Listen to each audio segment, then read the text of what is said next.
चिदात्मना परितुष्यति शारीरा आत्मा मनसी वा।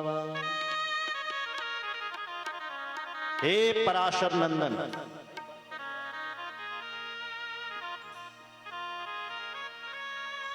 पराशर नंदन क्यों कहा? पराशर जी के पुत्र हैं व्यास जी, इसलिए पिता के नाम को लेकर के संबोधन कर रहे हैं। भगवान राम जब अपना परिचय देते थे कहीं भी, तो अपने पिताजी का नाम पहले बोलते थे। जब सती माता राम जी की परीक्षा लेने के लिए आई तो वहां भी भगवान राम ने सती जी के लिए क्या कहा? माता जी प्रणाम, मैं दशरथ का पुत्र राम आपको प्रणाम करता है माता जी। जब हनुमान जी को भगवान ने अपना परिचय दिया तो फिर अपने माता पिता का नाम लेकर के दिया। हम दशरथ के पुत्र कौशल्यानंदन हे ब्राह्मण राम हैं और पिता की आज्ञा से हम जंगल आए, तो अपने पिताजी का नाम पहले लेते थे। तो आज नारद जी भी व्यास जी का नाम कि पिता का नाम लेकर के कह रहे हैं कि हे पराशर नंदन, तुम कैसे हैं? तुम्हारा धर्म कर्म सब ठीक तो चल रहा है? सब पूजा पाठ ठीक चल रहा है? कोई बाधा तो नहीं आ रही है? व्यास जी ने कहा नारद जी कोई बाधा नहीं आ रही। फिर तुम उदास क्यों हैं? बोले हमने जीवों की उद्धार के लिए बड़े बड़े पुराणों को लिख दिया है, वेदों का विस्तार कर दिया है। हे व्यास जी, अभी भी मन को शांति नहीं मिल रही है, अभी भी ऐसा लग रहा है कि अभी कुछ नहीं किया। हमारे मन को शांति कैसे मिलेगी? तब नारद जी ने कहा व्यास जी, ये तुमने पुराण लिखे हैं पर अभी तुमने भगवान श्री कृष्ण के गुणान वादों को नहीं गाया है। पहले कृष्ण कथा लिखो, तब तुम्हारे मन को शांति मिलेगी। नैष्कर्म्यच्युत भाव वर्जितम न शोभते ज्ञान मलम निरंजनम। ऐसे ज्ञान की क्या शोभा जिसमें भागवत का अभी तक तुमने विस्तार नहीं किया। इसलिए पहले भगवान की कथा का विस्तार करो। मुझे देखो, नारद जी कह रहा है मुझे देखो, मैं पहले एक दासी का पुत्र था। किसका बेटा? दासी का। लेकिन भगवान की कृपा हो गई मेरे ऊपर, तो आज मैं ब्रह्मा का बेटा बना हूं। सुनिए महाराज, अहम पुरातीत भवे भवम मुनि दास्यांस्तु जन वेदवादिना निरूपितो बालक एव योगिना श्रोश्रोश्रणे दृश्य निर्विवीक्षिता। हे व्यास जी मुझे देखो, अहम पुरातीत भवम मुनि दास्यांस्तु काशास। मेरी मां ना दासी थी, दासी। हे व्यास जी, जब मेरा जन्म हुआ तो यहां मेरा जन्म हुआ, वहां मेरी मां मर, वहां मेरे पिताजी मर गए। कैसे पाला होगा मेरी मां ने? लोगों के घरों में काम कर कर करके मेरी मां ने मुझे पाला, बड़ा किया। तब एक दिन मेरी मां को संतों के चरणों में सेवा करने का मौका मिला। संत जी कहीं टिकते नहीं है पे, लेकिन 4 महीने के लिए टिक जाते हैं। जब चातुर्मास लगता है, आषाढ़, श्रावण, भादो और असुज, ये 4 महीने का चतुर्मास चलता है। तो चतुर्मास में मेरी मां की ड्यूटी लगी हुई की सेवा करने में। तो मैं दासी पुत्र था, तो मैं भी अपनी मां की जगह सेवा करता था उन संतों। संत लोग भजन करते थे तो मैं भी उनके साथ भजन करता था। वो गाते थे तो मैं भी गाता था। धीरे धीरे मुझे भी रंग चढ़ गया मैंने भी सोचा मैं भी संत बनूंगा, मैं भी भगवान का भजन करूंगा, ऐसे ही करूंगा जैसे ये लोग कर रहे हैं। लेकिन संत लोग जब चतुर्मास खत्म हो गया, जब जाने लगे अपने अपनी दिशा की ओर, तो मैं भी उन संतों के साथ जाने लग गया। संतों ने डांटा, ए बालक हमारे साथ कहां आ रहा है? तेरी मां का इस संसार में कोई नहीं है, इकलौता केवल तू है।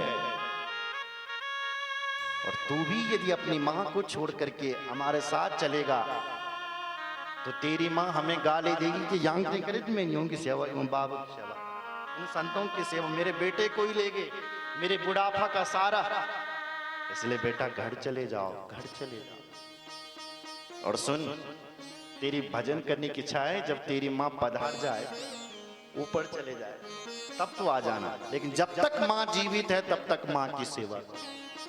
मंत्र दे दिया, मात्र देवो भव, मां की सेवा करो। वा नमो भगवती तुभ्यं वासुदेवाय धीमहि प्रद्युम्नाय निरुद्धाय नमः शंकर्षणाय च। ये मंत्र दिया और इस मंत्र को लेकर के मैं घर में आया, हमेशा भगवान का ही, इस नमो भगवती वासुदेवा, इस मंत्र का ही जाप करने लगा। करता रहा तो मेरी माँ जी की धड़कन तेज रह गई। माँ ने कहा इसको क्या हो गया, इस पर कैसा रंग चढ़ गया, ये तो बाबा बनने वाला है। और माताओं को इस बात की ज्यादा चिंता होती कि मेरा बेटा बाबा नहीं बने, चोर ना बन जाए, इसकी चिंता नहीं है, डकैत ना बन जाए, इसकी चिंता नहीं है, नेता ना बन जाए, इसकी चिंता नहीं है। चिंता है तो कहीं बाबा ना बन जाए। तो मेरी माँ को भी चिंता होने लगी, जब मैं ज्यादा भजन करूं, कीर्तन कर रहा था तो चिंता होने लगी। तो जो भी घर में आता मेरी माँ एक ही बात करती, भाई साहब जरा मेरे बेटे के लिए कहीं बहू ढूंढ लो। बस रुणुक झुणुक करती हुई बहू आ जाए, फिर अपना टेंशन खत्म। इसका क्या भरोसा ये बाबा ना बन जाए। जैसी मेरी माँ ने ये बात फैलाई कि इसके लिए बहू ढूंढो, तो संत नारद जी कहते हैं मेरी धड़कन तेज हुई। हे व्यास जी, मैं तो सोच रहा था कि माता जी कब चली जाएगी ऊपर और कब मैं जाऊंगा संतों के साथ भजन करने के लिए, पर मेरी माँ तो मेरा ब्याह करवा रही है, तब तो धर्म पत्नी को भी पधारने की चिंता करनी पड़ेगी। क्या करूं मैं, क्या करूं? मैंने भगवान को हाथ जोड़े, प्रभु कुछ करो, कुछ करो, कुछ करो। तो भगवान ने इतनी बड़ी कृपा कर दी कि एकात्मजा मे जननी योसिन्मूढ़ा च किंकरी मयात्मजे नान्यगतो चकृष्णेहानुबंधनम। हे महाराज, भगवान ने इतनी बड़ी एक बार कृपा कर दी कि एकदा निर्गताम गेहात् दुहंतिम निशिकाम पति सर्पो दशत पदा स्पृष्टः कृपणः काल चूदिता। एक दिन मेरी माँ गाय को दोहने के लिए जा रही थी, रात हो गई थी, अचानक उनको कुछ दिखाई तो दिया नहीं, तो उनका पैर सर्प के ऊपर पड़ गया। और जैसी सर्प के ऊपर पैर पड़ा तो सर्प ने डंक मारा और मेरी माँ की मौत हो गई। मेरी माँ मर गई। लोगों ने कहा, ए दासी पुत्र तेरी माँ चली गई। नारद जी कहते मैं सुन करके तो बड़ा प्रसन्न हुआ कि अब मैं जाऊंगा भजन करने के लिए। माता जी पधार गई, फिर भी मैं लोगों के सामने रोया, क्योंकि दुनिया के सामने रोता नहीं तो दुनिया गाली दे के देखो माँ मरने की खुशी मना रहा है। फिर भी मैंने 2 आंसू बहाए, माँ के संस्कार पूरे किए। और अब की बार मैं अपने घर नहीं रुका और सीधे घर से निकल पड़ा उत्तर दिशा की ओर। जिस दिशा वो महात्मा लोग बहुत पहले चले गए थे, मैं उसी दिशा की ओर निकल पड़ा। तदह तदह मी सस्य भक्तानां शमभिप्सता अनुग्रहं मन्यमाना मातिष्ठं दिशमुत्तरा। उसी दिशा के लिए निकल पड़ा, लेकिन संत तो बहुत पहले चले गए थे। मैं कहां ढूंढता उनको। हे महाराज व्यास जी, जब मैं चलता चलता जब थकी ना, मैं थक गया, तो मैंने सोचा अब क्या करूं। तो एक जगह पर मैंने पानी पिया और थोड़ी देर पानी पी करके विश्राम के स्नात्वा पित्वा हृदय नद्या उपस्पृष्टो गतः सम। स्नान किया, पानी पिया और मैंने भगवान का फिर ध्यान लगाया। संतों ने जो मंत्र मुझे दिया हुआ था, मैं उसी मंत्र का ही ध्यान करने लगा। ध्यायतश्चरणां भुजं भाव निर्जित चेतसा औत्कंठ्या सुरकला छस्या हृदयसीन में शनैर्हरि। जैसी मैंने प्रभु का चिंतन किया, भगवान का ध्यान किया, कि हृदयसीन में शनैर्हरि, मेरे हृदय में भगवान प्रकट हो गए। मैं प्रसन्न हो गया। देखो देखो, मेरी तपस्या सफल हो गई है, मैं आज सफल हो गया है, क्योंकि मेरे भगवान ने मुझे दर्शन दे दिए। मैं प्रभु की उस छवि को देख करके निहाल हो गया। पर हे महाराज, दूसरे क्षण वो छवि भगवान की गायब हो गई। अब मैं रोया, बिलखा, बहुत रोया, रोने लगा। और फिर भी मैंने खूब ध्यान लगाया, पर मुझे वो छवि दोबारा भगवान की नहीं दिखी। तो मैं जोर जोर से रोने लगा। तो जब मैं जोर जोर से रो रहा था तो आकाशवाणी हो गई। आकाशवाणी ने कहा, अभिपक्व कषायाणा दुर्दर्शो हम योगिना। आकाशवाणी ने कहा, हे बेटा रो मत, अभी तुम अभिपक्व हो, अभी तुम परिपक्व नहीं हुए, अभी तुम्हें हमारा दर्शन नहीं हो सकता है।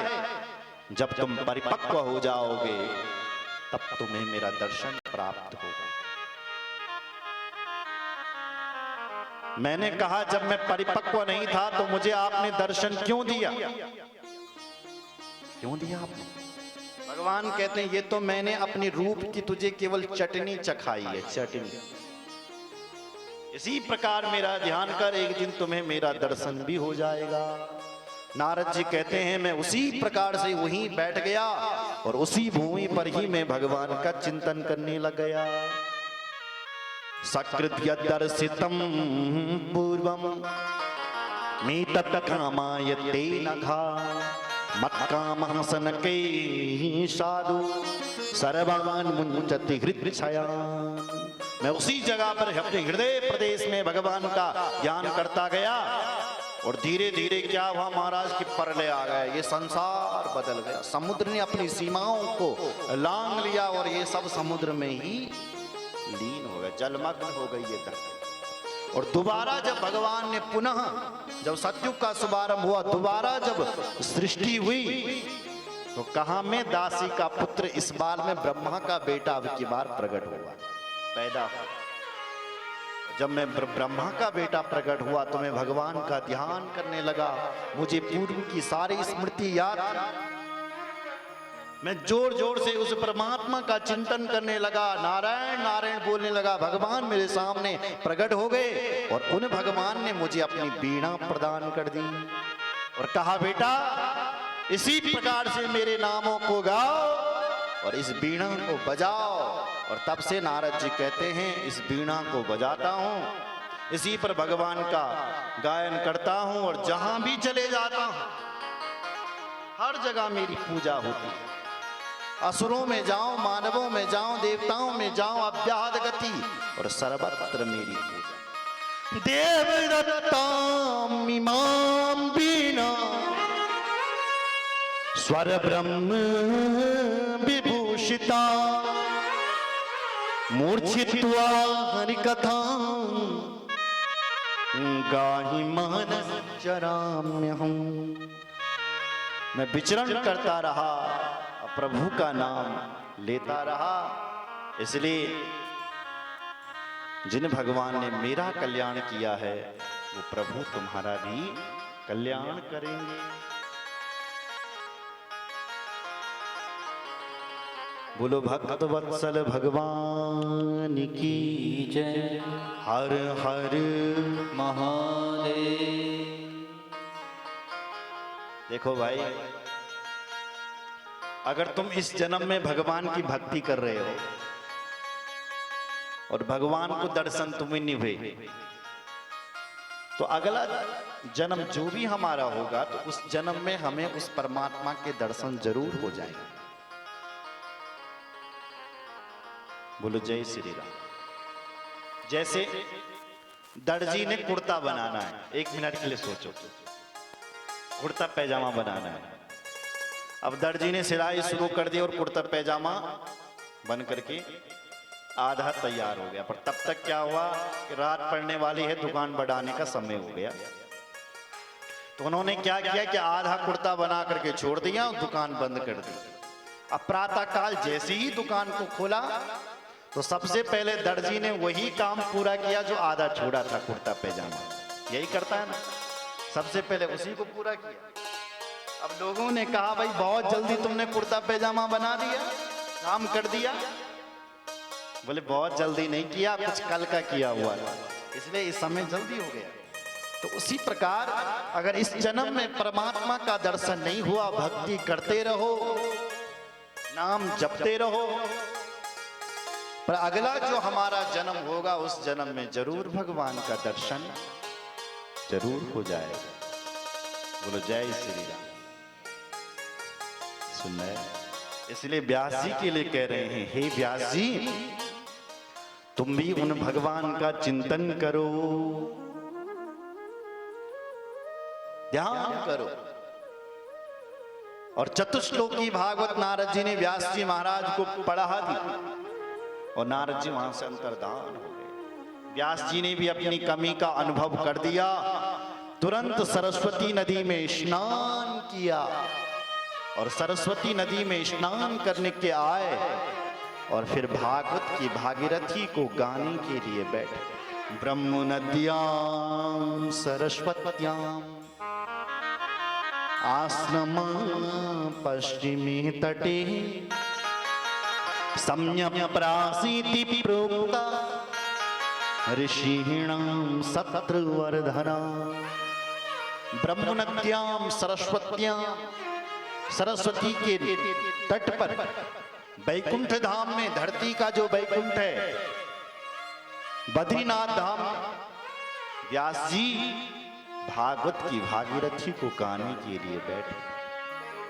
व्यास जी बोलते गए, गणेश जी लिखते गए, लिखते गए, लिखते गए और धीरे धीरे ये भागवत की भागीरथी तैयार हो गई। अब व्यास जी ने सोचा भाई देखो 18,000 श्लोक, 335 अध्याय और 12 स्कंदों की ये भागवत कथा तैयार हो गई है, अब इसको पढ़ाएं किसे? ये तो परमहंसों की कथा है, तो इसको सुनने वाला भी कोई परमहंस ही चाहिए।